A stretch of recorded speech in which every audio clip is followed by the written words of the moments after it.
안녕하세요. 오늘은 우리가 흔히 아는 크리스마스 캐럴이나 장식, 그 너머에 있는 이야기를 좀 해볼까 합니다. 빌립보서에 담긴 크리스마스의 아주 깊고 신학적인 심장부로 한번 들어가 보시죠. 우리가 크리스마스 하면 보통 아기 예수의 탄생 이런 걸 떠올리잖아요. 그런데 오늘 우리가 살펴볼 본문은요. 이 휴일 뒤에 숨겨진 훨씬 더 깊은 의미를 한번 생각해 보라고 우리를 초대하고 있습니다. 자, 그게 뭔지 같이 한번 파헤쳐보죠. 그러니까요, 진짜 핵심 메시지는 단순히 아기가 태어났다는 그 사실 자체가 아니라는 거예요. 그보다 우리가 본받아야 할 어떤 특정한 마음가짐, 바로 그리스도 예수의 마음에 관한 이야기입니다.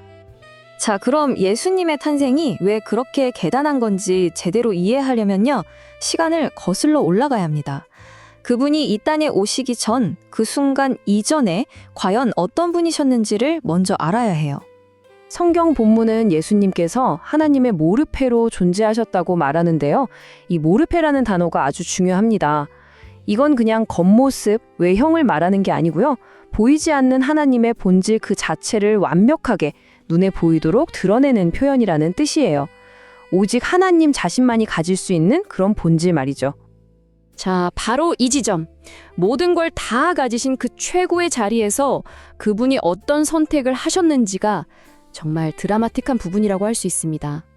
보통 생각하면 내가 바로 신이다 하고 그 어마어마한 영광과 능력을 보여줄 법도 하잖아요. 그런데 그분은 완전히 다른 길을 선택하셨어요. 오히려 역설적인 방법을 통해서 하나님의 진짜 성품이 무엇인지를 완벽하게 드러내셨던 거죠.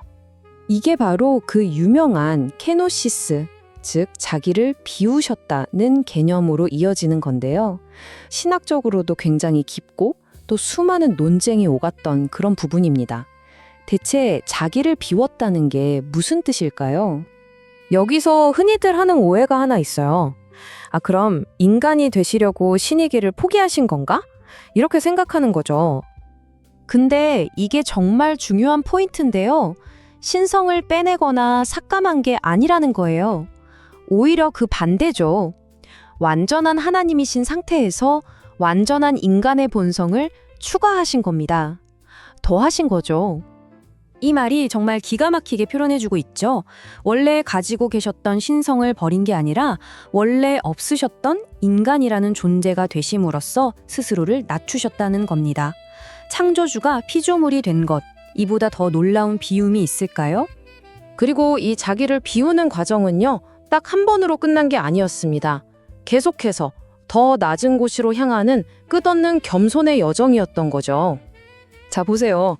하나님의 본체라는 우주에서 가장 높은 곳에서 시작해서 종의 모습으로 그리고 인간의 모습으로 내려오셨죠. 거기서 멈춘 게 아니라 결국에는 당시 가장 수치스러운 죽음이었던 십자가형까지 받으셨습니다. 이 높이의 낙차가 정말 상상조차 하기 힘들죠. 자, 그럼 이제 이런 생각이 들 수 있어요. 알겠다, 신기하네. 근데 이게 그래서 우리랑 무슨 상관인데? 왜 이 완전한 하나님이면서 동시에 완전한 인간이라는 점이 우리한테 그렇게까지 중요할까요?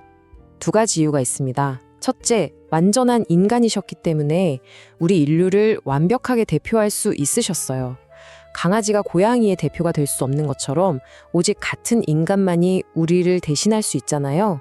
그리고 둘째, 완전한 하나님이셨기 때문에 그 간 한 번의 희생이 시간을 초월해서 모든 시대에 모든 사람에게 영원한 효력을 갖게 된 겁니다. 17세기의 신학자 스티븐 차녹이 이 놀라움을 이렇게 표현했어요. 정말 이 문장을 읽으면 그 경이로움과 신비가 그대로 느껴지는 것 같습니다. 자, 그런데 지금까지 한 이 모든 이야기가요, 그냥 그렇구나 하고 넘어갈 신학 지식이 아니에요. 성경은 이걸 우리에게 직접적인 명령으로 제시하고 있습니다. 다시 말해서 이 엄청난 겸손과 희생의 스토리는 우리가 그냥 감탄만 하라고 들려주는 게 아니라는 겁니다. 우리도 바로 그 마음, 다른 사람을 위해서 자신을 내어주는 그 겸손과 사랑의 마음을 품고 살라고, 본을 보이라고 주신 거죠. 그런데 그걸 어떻게 해? 하는 부담감이 들 수도 있잖아요. 하지만 성경은 그 힘이 어디서 오는지도 분명히 알려줍니다. 딱 한 군데서 온대요. 그건 바로 우리를 향한 하나님의 그 깊고 놀라운 사랑을 먼저 경험하는 겁니다. 하나님이 사람이 되시기까지 했던 그 사랑, 그 희생을 깊이 생각해 볼 때 우리 마음에도 사랑이 차오르고 그 사랑이 다른 사람에게로 흘러갈 수 있게 된다는 거죠. 이게 바로 우리가 그리스도의 마음을 품을 수 있는 유일한 원동력인 셈입니다. 그래서 이 이야기는 결국 우리 각자에게 던져지는 질문으로 끝을 맺습니다. 이번 크리스마스를 보내면서 한번 스스로에게 물어보면 어떨까요? 나는 어떤 마음을 품고 살아갈 것인가? 이 심오한 진리를 어떻게 내 삶으로 가져올 것인가 하고 말이죠.